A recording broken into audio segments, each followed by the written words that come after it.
Greetings, everyone, and welcome to another special edition of Seeking Truth and Justice. I'm Gary Johnson, your producer, and this afternoon we tackle a topic that sits at the intersection of courage, accountability, ethics, and democracy, and that's whistleblowing, past, present, and future. Throughout our history, whistleblowers have played a critical role in exposing fraud, corruption, abuse of power, threats to public safety, and violations of the public trust. And in these days, public trust, we need that more than ever. Some have been celebrated as heroes, others have paid a tremendous price, personal and professional price for just speaking out and telling the truth. We're talking about government agencies, private corporations, healthcare institutions, financial organizations, nonprofit entities.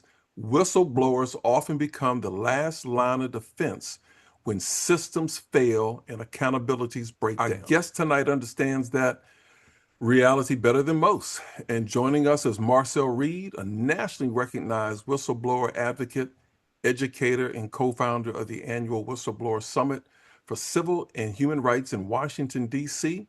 You'll learn more about her, but before we begin tonight, I want to acknowledge our host, Mr. Lawrence Lucas, who also is a nationally recognized advocate for Black farmers and one of the leading voices in the ongoing fight for equity, justice, and accountability in agriculture. Mr. Lucas, I'm throwing it over to you. It's on you. Okay, thank you very much, Gary Johnson. Well, I want to thank Marcel Reid. I want to thank you for coming on, and I know this is a busy time for you, but we had Marsha at a Bayou on last month, and I thought it was very appropriate to have you come on and follow up because you're doing a very important job in Washington, and as it relates to whistleblowing.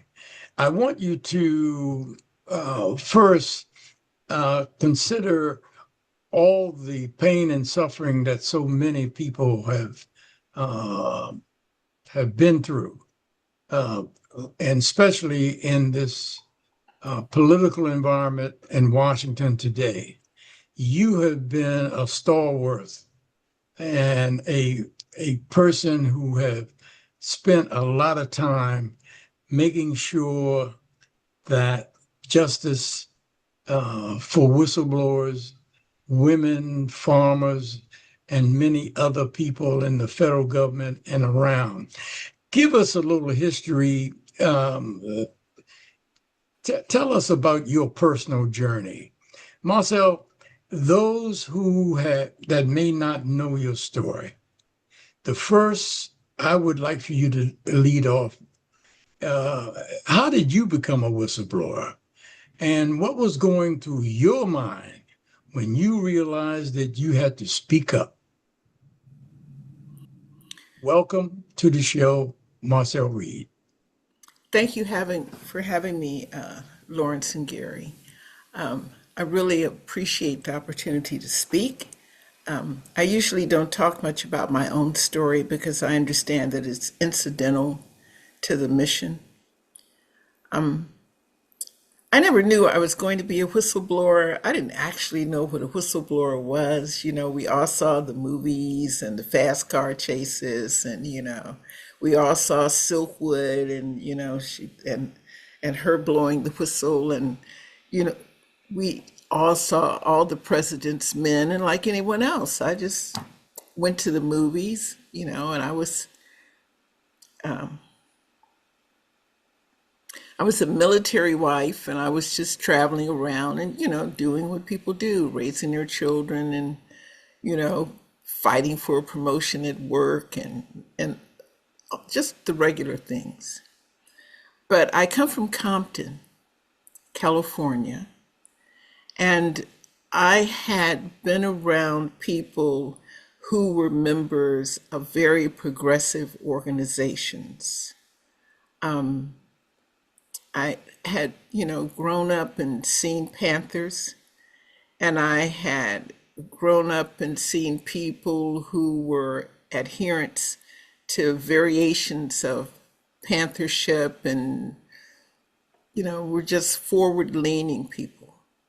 I had been around some very influential ministers and had heard the messages through the years. And like anybody else, I internalized them, and I was simplistic, very simple, very naive.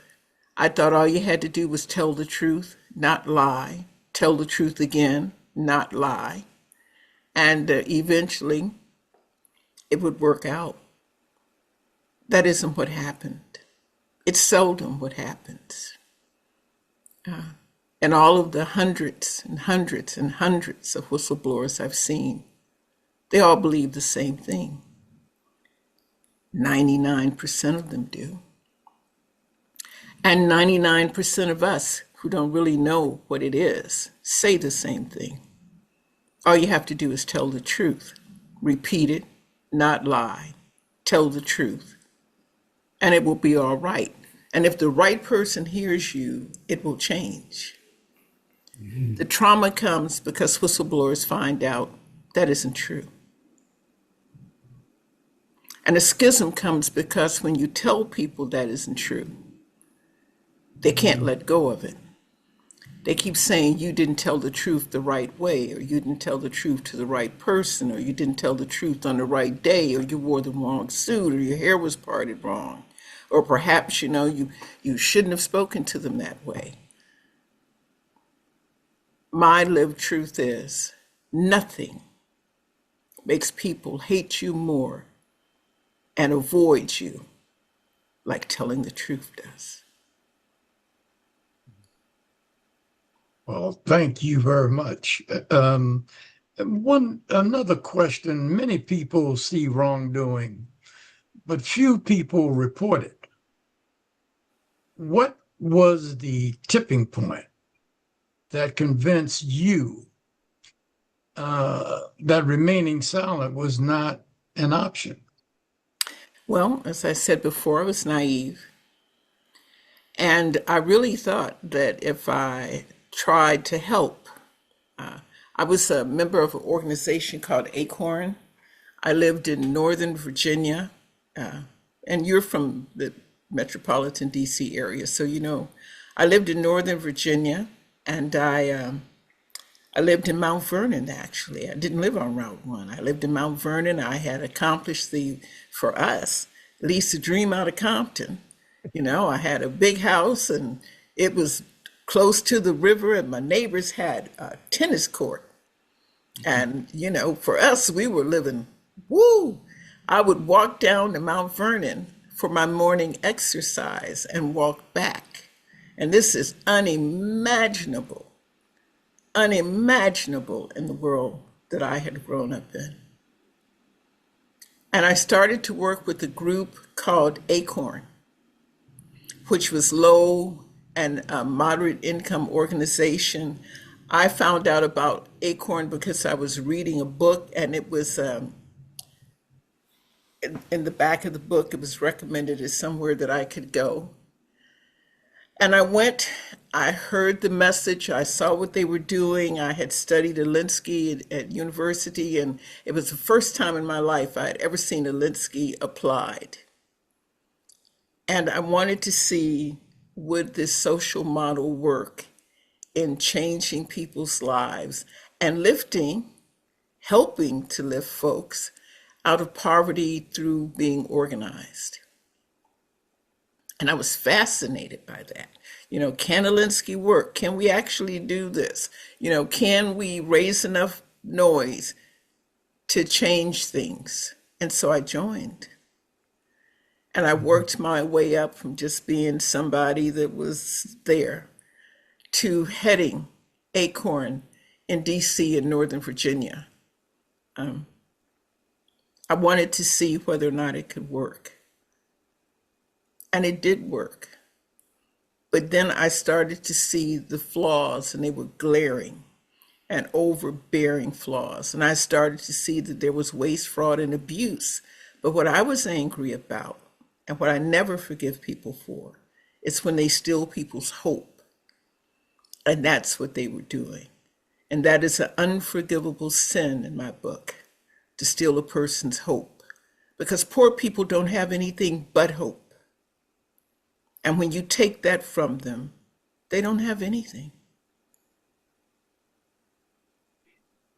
One thing that comes to mind is we have two bills. One, the hard work of Dr. Marsha Adebayo, which is called the No Fear Bill. And then Tom Devine came back around sometime around 2026 or maybe sooner than that. Explain to our listeners and those who are viewing this, they need to know what is the difference between the No Fear Act and the bill that Tom Devine developed, which enhance the Whistleblower Act. Can you give me that real quickly? Sure. The No Fear Act was an act that was championed by Dr. Adebayo, and she worked on it for years, but her helper was also a woman that had C4C. Her name is Tanya Ward Jordan, Coalition for Change. And it was the first whistleblower act of the 21st century. It was an amazing act.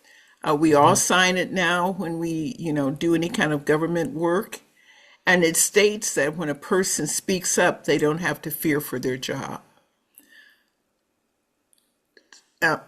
But what Tom Devine did was he worked on something called the Whistleblower Protection Enhancement Act. And that is something that covered all whistleblowers from undue harassment and protected their jobs.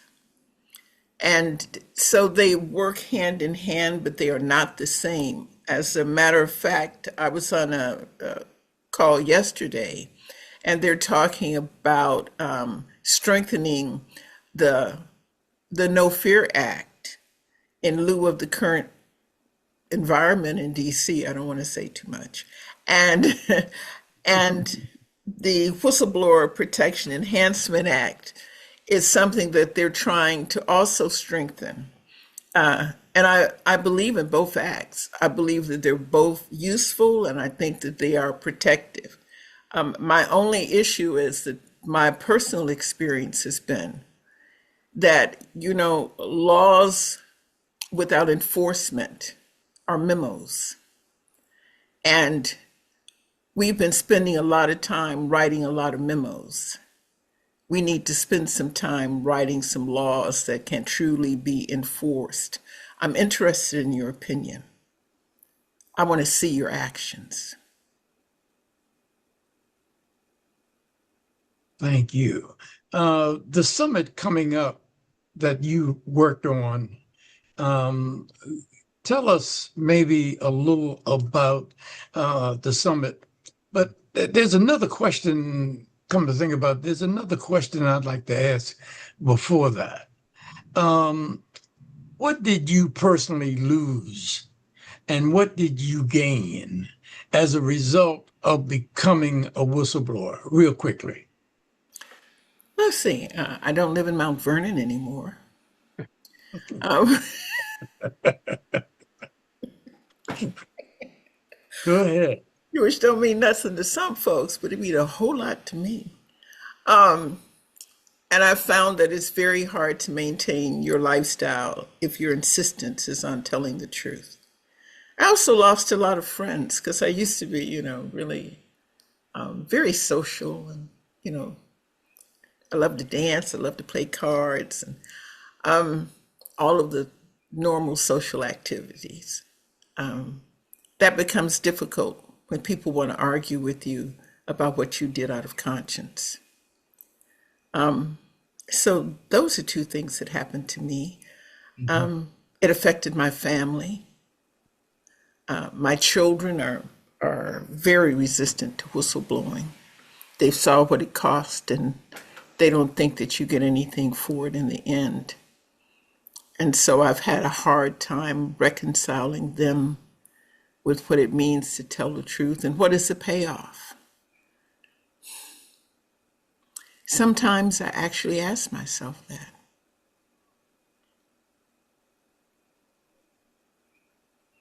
Well, tell me, I have another question for you. Why are whistleblowers so important to a healthy democracy and accountability in our institutions? So when we formed ACORN 8, our moniker was, is, and remains. Truth, transparency, and accountability. With those three things, you can hold on to a democracy. Without them, it's impossible to hold on to democracy. So you have to tell the truth. You don't want to tell the truth, of course not. It's much easier to lie to yourself and others. And I use the word lie exactly as I meant to. Transparency means that you get to see what's happening. You don't have someone explain it to you because you can see it. And you need to have some amount of transparency in any type of government because without that, you won't trust it. Mm-hmm. And accountability is so that you see, we say that we are a democratic republic. We say that we operate under the law, but we don't operate under the law if we have tiered law. The poorer you are, the worse you're treated, the richer you are, the less you're punished, and that you demand that we take a look at this unequal application of the law and we say nothing about it.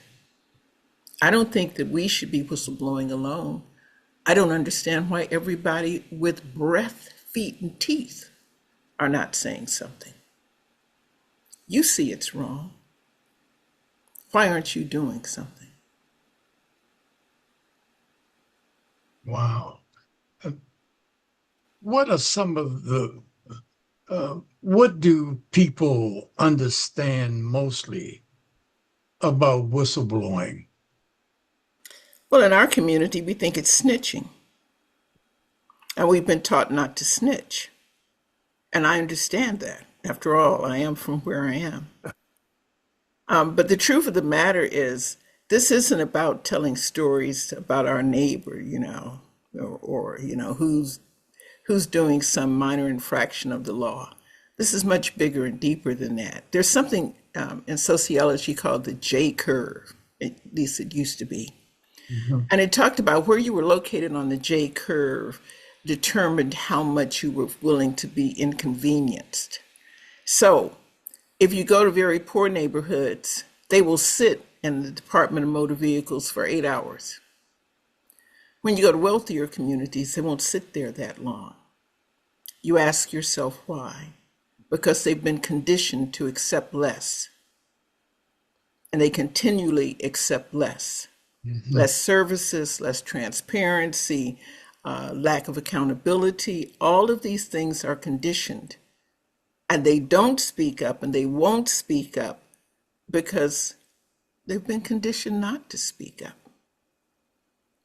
So one of the things that whistleblowing allows you to do is to speak up when you see it. You know that the water coming out of your tap is brown.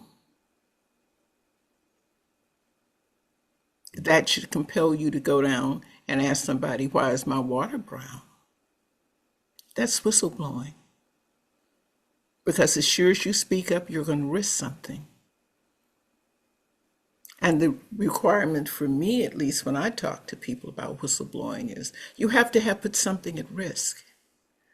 I tell people all the time, my example of it, because I have a twisted sense of humor, is you work at a head shrinking factory. Now, they've been shrinking heads there as long as you've been employed. You've been pushing eyes back in and sewing up the mouths. And the day that your pension comes to you, or they fire you, you run out of the building, and you can't wait to get in front of a microphone to tell people that they've been shrinking heads and sewing up the mouths. You've been there 19 and a half years doing that. That's right. And the day they fired you, you decided to say something, and now you wanted to identify yourself as a whistleblower. Well, you can identify yourself as a truth teller, but you're not a whistleblower because you didn't take any risk. One. In the case of the retaliation that many whistleblowers suffer, and when farmers speak up, when women from California, and you've been on Capitol Hill with us many times, marching up and down the halls, trying to bring about change and trying to fight for those people who fear the retaliation. Many potential whistleblowers fear retaliation. In your experience, what forms does typical retaliation, what does it take?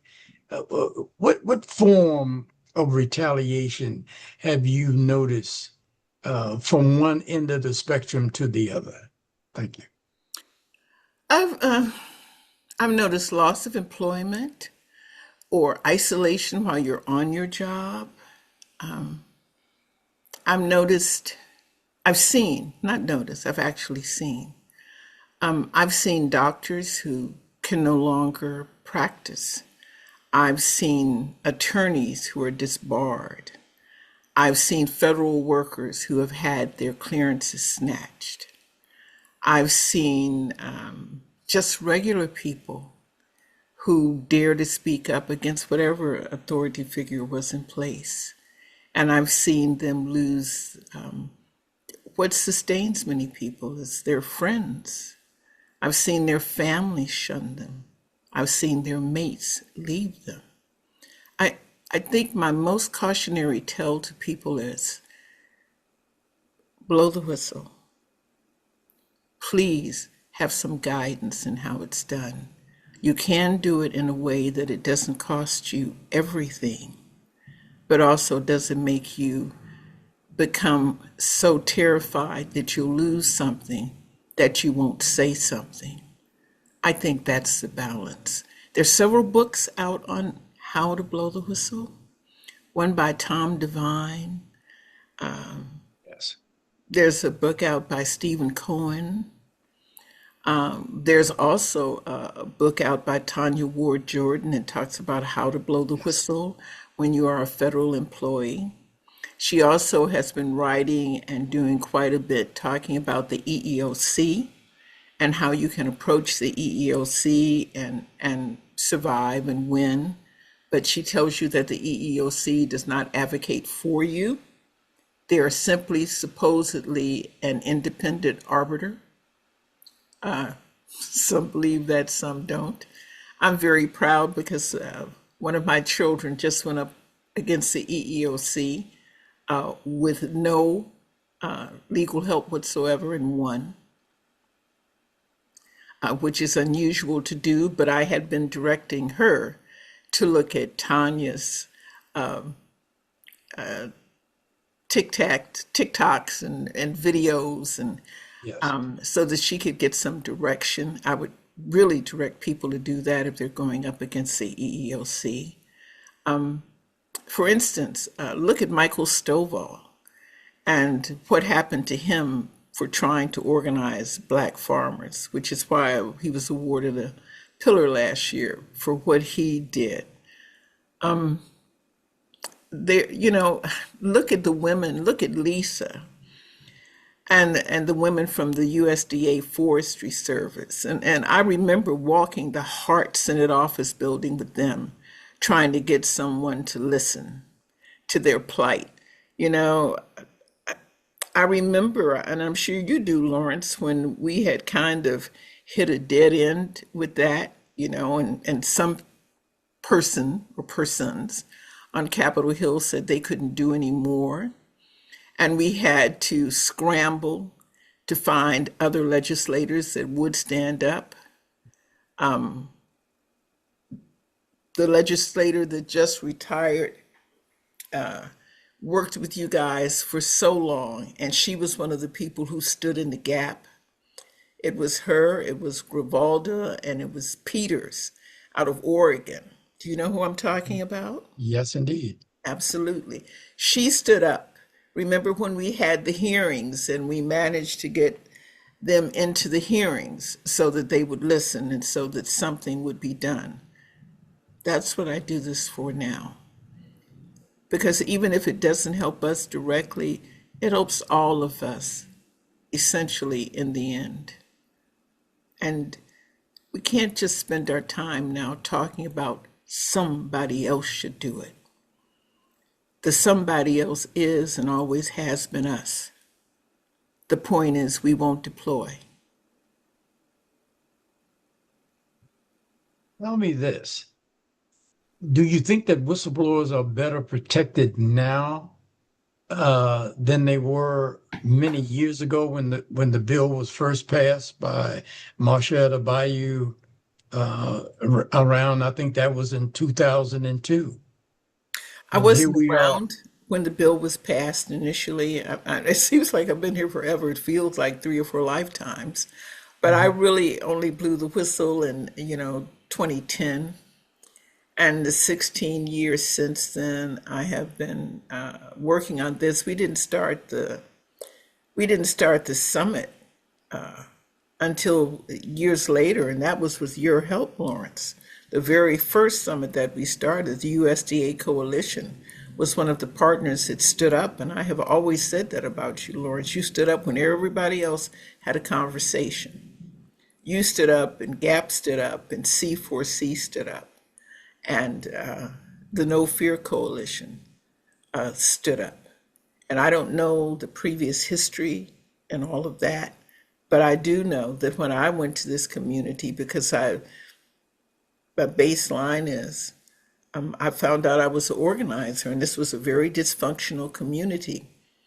The people were hurt, and they were disappointed, and they were traumatized, and they were tearing each other to shreds when I walked into this. Mhm. Because it's hard to do this and not get any support. So I really ever only saw this as a way that people could connect with other people. And I learned a principle of 5 and 5. And that principle is that if 5 people reach out to 5 other organizations, they do not have to be aligned with you. They just have to be aligned with wanting to tell the truth and willing to tell the truth, because that's an artificial barrier we put up. I talk about the blue side and he talks about the red side, and I want somebody that's going to talk about it when it turns pink. Is It's just excuses. You just need to partner with somebody who believes fervently in the truth and is willing to fight for it. Thank you. At a time when trust in government, the media, institutions seem low, what role can whistleblowers play in rebuilding public trust? Oh, um, I think what whistleblowers can do is let people see that there are people willing to speak up. And that's something they can do. And I think that they can introduce an old notion that I used to hear my folks talk about all the time, because I come from a family primarily of preachers, teachers, and psychiatrists, as we say, chiatrists. Um, and Yeah. and and that is to show that, one, you can live through telling the truth. You can survive it. And number two is that there really is something called the greater good. And I think what whistleblowers can do is reintroduce the idea of the greater good. It may not help you, but it will help society enough that it won't harm you. And it will certainly make it easier for people around you, if not you independently. You became a whistleblower and a liaison uh, in a major media. What responsibility does the media have when whistleblowers come forward? Well, I became the first whistleblower liaison for a network called Pacifica Radio Network, and I joined the board of Pacifica because I told you I'd been trained in Alinsky, and so there was no major media outlet that I could find that supported whistleblowers in anything more than just speech. Pacifica actually voted in one of the pillars, one of the tenets of Pacifica Radio Network was support of whistleblowers. They were the first ones to do it. But the problem with whistleblowers is because very often they are so traumatized and so focused on their pain that it's very hard for people to interview them because they keep trying to prove the point, because they think if they tell the story one more time that the ending will turn out differently, and it doesn't. And so one of the seldom discussed facts is that very often whistleblowers run people away from them. They want to help them because they're so traumatized. And so I went to the board, and they determined that they would have more whistleblowers on, but they needed somebody to corral them. It sounds terrible, but it's true. Very often whistleblowers become so passionate and so engaged. And the thing that people often miss with whistleblowers are that they're often extraordinarily resourceful and bright. So the people interviewing them couldn't hide from them. They don't play games that you change your number and use a P.O. box. They would very often, on rare occasion, but often enough that it was unnerving, scout out the person that they perceived to be the reporter that was their friend.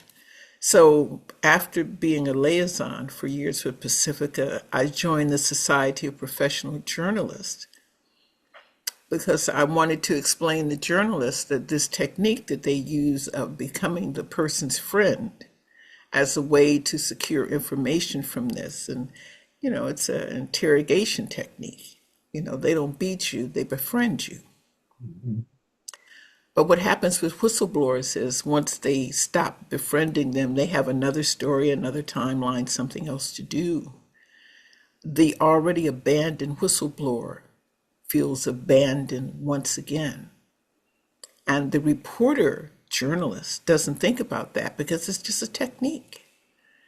But for the whistleblower, it's devastating. Devastating. Mm-hmm. And those whistleblowers can become difficult. That's the best way to put it. Difficult after that technique has been applied. Mm-hmm. Has the social media, is it easier or harder for whistleblowers to get their message heard compared to the way it was before and the way it is now? Well, when I blew the whistle, Twitter had just started. And there was something called MySpace. It was kind of ending, but it was, it was there. And I noticed that MySpace and Twitter were the first time you could really see it. I know that when I blew the whistle, I was doxxed. And at the time, I didn't know what doxing was. And it was that I had someone I thought was a friend of mine drop me off, luckily. It was not at my house. And everything, they took pictures of where it was. They sent all kind of threats. That was my first experience with it. And I think it was very hard for me to adapt to it because that was 16 years ago. It was very hard for me. I think it was difficult for other people 16 years ago. I can say now, if you can control it, if you know how it works, it may work for you. I can also say that if you don't know how it works against you. But the difference here is, I think, that people had to know you before they destroyed you. In this world, they don't have to know you. As technology and artificial intelligence and data collecting continues to evolve, what new whistleblower challenges do you see on the horizon? Oh, sure. Yeah, I think people won't know the difference between truth and artificial intelligence. I think people won't know that. And I'm already hearing that. You know, you'll see something, you may think it's true, and then somebody tells you, no, it's fake or it's deep fake. And then instead of whether or not the material is true or not true, they talk about your inability to distinguish between fake and deep fake. You didn't know that was fake, they had 6 fingers. And you think to yourself, well, I wasn't counting their fingers. I was trying to listen to what they said. And I think it will cause more confusion until people figure it out. And I also think, we've had enough opinions. We need now to see somebody that's going to write some laws that are enforceable. What advice do you give someone who has discovered serious wrongdoing but is afraid to come forward? And we know so many of those people and their experiences. The women in the Forest Service, Black farmers, other people who have come forward in the private sector. And now we have people blowing the whistle on politicians. How do you feel about, should they come forward? And if they come forward, what are they to expect? I think all of the things I discussed with you before, about loss of employment, loss of friends, loss of family, all of those things are a distinct possibility, and I don't want to downplay them. But I think the great thing is that people can start to invest in something that I've described before. It's the greater good. Mm-hmm. You really can change it if you are brave enough to step into it. You can't change it if you're not. And that's why I often tell whistleblowers, you've told a great truth.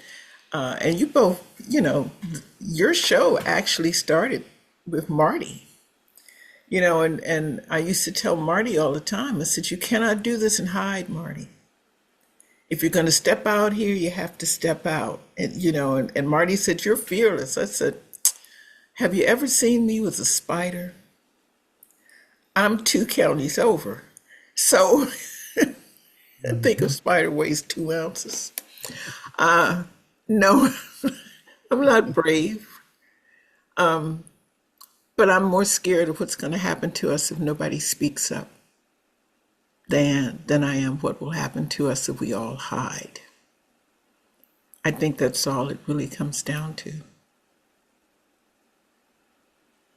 Well, what do you think? I'm listening to some of the things that you've said, and we've all experienced the political and social fallout when we speak up. You've experienced it, I've experienced it, and many of our colleagues have experienced the same. What advice would you give someone who discovered serious wrongdoing and afraid to come forward, though? I would tell them to first call an attorney that specializes in First Amendment and key tam cases. Call an attorney. Most of them will give you 20 minutes at no cost if you go through the lawyer referral service. I know they have one in Maryland, they have one in LA County that I personally have used. They have them in Virginia. I personally use them, and I know they have them in DC. So spend 20 minutes talking to an attorney at no cost to find out what to do. I would tell you that you can go to the website, whistleblowersummit.com or whistleblowerlife.com, and you can find referrals of books that you should use and could use. Use those. You know, even if you're not a reader, at least take a look at what they're telling you. And it will be a much easier way for you to retain some anonymity and still tell the truth.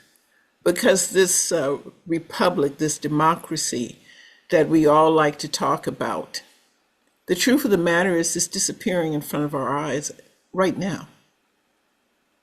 It's not disappearing in the future. And we can no longer spend any time saying, oh, but they wouldn't do that, because they've done that and more. And whatever it is you're saying they wouldn't do, they're planning on doing it tomorrow, if not this afternoon. So we just can't live in that world anymore. I mean, I would love to live there, but we can't. So we have to find some way to move forward, and we have to find some way to move forward past our differences. And I'll just close this on what my father told me. And I told you I was a military spouse, and I'm the daughter of a military man and the sister of military people. So this is deeply ingrained in me. A brave man has but a few words. A coward has 1,000. Wow. I'll take a deep breath. You have been involved in so many things that involve whistleblowers. You've been involved with many groups, farmers and others. You now are involved with putting together one of the most dynamic and thorough and rewarding and encouraging summits here in Washington, D.C., which started, I remember, back to the Mott House. Yes. And when we met, Yeah, it was what was Michael that, McRae. around? That's right. And here you are still at it in Washington, knowing the fallout and the retaliation that not only the people that you're talking with and to and inviting to your summit, but you've experienced it as well. Tell us about this summit, and give us an idea what the purpose of the summit is, where it's going to be, when it's going to be, and what of those people that are attending, what do they get out of it? Oh, okay. So it will be July 27th through the 30th in Washington. On the 26th, we will have a reception, and it will be held at the Morrison Clark. On the 27th, let's just say we're going to be at the Rayburn Building in the Gold Room. And we're going to have our evenings primarily at Busboys and Poets. We're going to have our days filled with panels, but we're also going to try to throw in a comedy show, because I think you need to laugh when it gets hard. So we're going to have a comedy show at Busboys and Poets. Then we'll go back to the hard stuff. But we're going to have a book signing, and then we're going to have film shown, and we're going to have panels of filmmakers. And this year we're going to concentrate on two themes. One is guardianship, because once again, that goes back to everything that wraps up with whistleblowing, right? You are trying to protect the most vulnerable. Okay. And so we're going to talk about guardianship. We're going to bring people in. Hopefully, we have a woman coming in from Australia that's also focused on guardianship in Australia. We're going to show a film. We've brought in a producer out of Hollywood. Her name is Elizabeth Stevens, and the name of her film is Bad Guardian. We're going to have panels on guardianship. We're going to have Iranians there who will talk about what is happening in Iran and how the people there feel. We're going to have a film called Crayon and Ash. I cannot pronounce the director's name. It's too many E's and Z's and V's. But he will be there, and he will be talking about how Iranian children are centering themselves by after what has happened to them. We're going to then switch to voting rights, and we're going to talk about how our rights are being eviscerated and how stripping away our rights to vote and operate weakens all of America. We are the canary in the coal mine. We are the ones who talk about what is happening to our civil rights first. Civil rights is not something that protects only one group of people. It protects all people. And the minute that they strip our rights away, you'll see yours going. So we're going to do that, and we're going to have a film there by Greg Palast, and we hope to have some members of Reverend Jackson's there as well. So we're trying to cover as much as we can, because I understand that everybody thinks that whistleblowing is only what they do. I'm trying to show a picture that whistleblowing is what all of us do, and that it affects all of us. And after all, as Gary said, we were the Whistleblower Summit for Civil and Human Rights, and then Film Festival. And as long as I participate, it will always be for civil and human rights, because none of the rest of this matters if we don't understand that. You give out an award called the Pillar Award. Yes. Why? In other words, who is Pillar? Where did the name Pillar come from?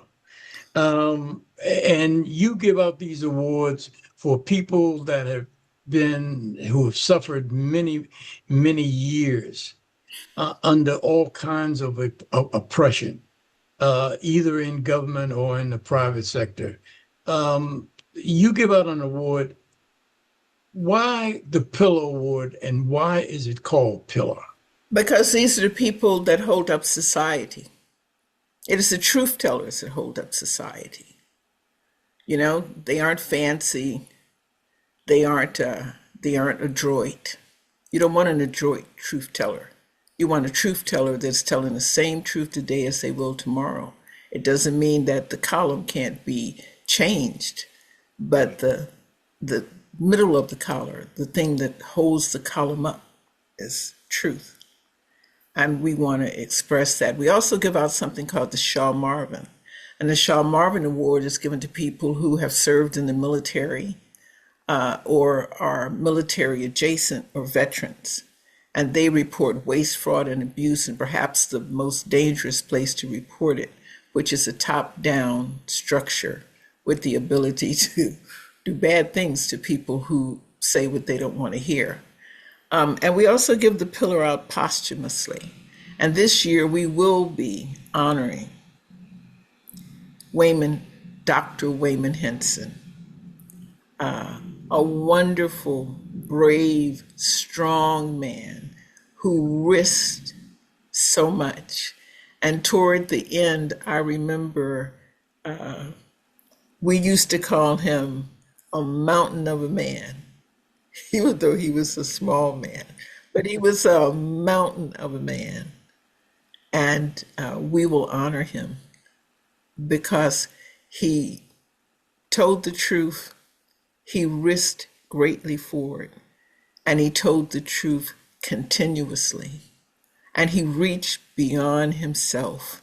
So if there's an example of reaching beyond yourself, it is what Dr. Wayman Henson did, and we will definitely honor Dr. Wayman Henson this year. We will also honor Reverend Graylin Hagler, who, as long as I have been active in DC, this was a man you could call, and he wouldn't just show up. He would lend you all the support he possibly could. It seems that we are losing our soldiers, and they should not pass without us noting how valiantly they fought and how long. Over the years, what is one whistleblower story that stays with you, and why? I know you've come in contact with so many whistleblowers, and I know it's difficult to pick out one story that seemingly would be one story that you would remember. Is there one story, Marcel? Yes, there is. And it is the person that we named the first pillar after, and his name was Frank Wills. Do you remember who Frank Wills was? Watergate? Watergate. Yes. Everyone else in Watergate became infamous or famous. Frank Wills was forgotten. There would have been no Watergate without Frank Wills, a man without a high school diploma who had absolutely nothing backing him up. And yet he went up against the White House itself. He was crushed and he died in utter poverty in Georgia. Utter poverty. But he stood up. And that to me is a tremendous act of courage. A tremendous act of courage. He did the right thing for the right reason, and he died in utter poverty. And he never backed down from what he had done. I don't think he knew the full impact of it. I didn't know the full impact of it when I did it. You don't know. If you knew, you probably wouldn't do it. But the point is, once you do it, do you have the ability to stand in it? And so I've heard so many whistleblower stories from so many people. But Frank Wills, for me, this journey started with a poor Black security guard. Is there anything else? I want to thank you for coming on the show, Marcel. And is there anything that you would like to leave with us who spend a lot of time reporting these issues, but to the many people that will be listening to the show, what would like to close with?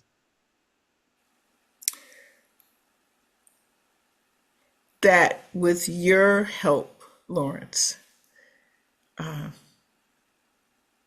Michael McCrae and I have been on a very long journey to see could we help. No great long story, no super anything. We're just two people, and I'm in DC and he's out of town, The entire purpose of this was to try to see if we could raise enough people who were committed enough to help. Because without us banding together, we're falling apart. And this is your city. I'm not from here, but I can tell you that when I go to DC now, I was just in DC Saturday evening, and it doesn't even look the same. It doesn't feel the same. There is a creeping freezing that is happening in DC. And other people may not be sensitive to it, but I am. I love DC. And what I noticed was that every bad thing that is done is justified with DC. You know, I'm putting ICE agents there because I put them in DC and the people in DC didn't say anything, so I'm going to put them all over the world. Yes, I tore down the side of the White House and I'm having a fight in the front yard. Let me call you ghetto. It's just, and it's all justified with DC. So I would tell people support the summit by coming to DC. Be brave enough to stand up in DC. If you don't come, watch. If you don't watch, tell someone. Because what's happening now is happening so quickly. You may not have a chance to turn around. It's really imperative now that you take a look. Is there a email or is there a website that you can share with us? Whistleblowersummit.com. The phone number in DC, leave a message. Someone will get back to you, is 202-370-6635. If you need to reach out and be responded to, please go to my Gmail account, which is whistleblowerstory@gmail.com. There is no fee. We have never charged. Well, Marcel Reid, I want to thank you for coming on and taking up so much of your busy schedule and your busy day. Thank you very much, Marcel. I love you dearly. It was I love you too. Take care. welcome. You are always welcome to come on the show anytime you wish. And thank you very much. Thank you. Tell Michelle I want another painting. Okay. Bye-bye. One of the things that stands out from our discussion with Marcel Reid is that whistleblowing is not simply about exposing wrongdoing. At its core, it's about integrity, accountability, transparency, and the willingness to stand up for principles that you believe to be true, even when doing so may come at a personal cost. And that came through in this interview. Whistleblowers have played an important role throughout our nation's history, helping to uncover waste, fraud, abuse, corruption, threats to the public safety, and violation of civil and human rights. And Marcel really focused and stressed civil and human rights. Their stories remind us that democracy works best when citizens exercise the courage to act and speak the truth. And that's what this is all about. So to our audience, we're going to have some resources at the end of this podcast. And I encourage you to visit whistleblowersummit.com and the other resources that you'll see in the show. Thank you for the support, and thank you, Marcel Reid and the whistleblowers who are out there.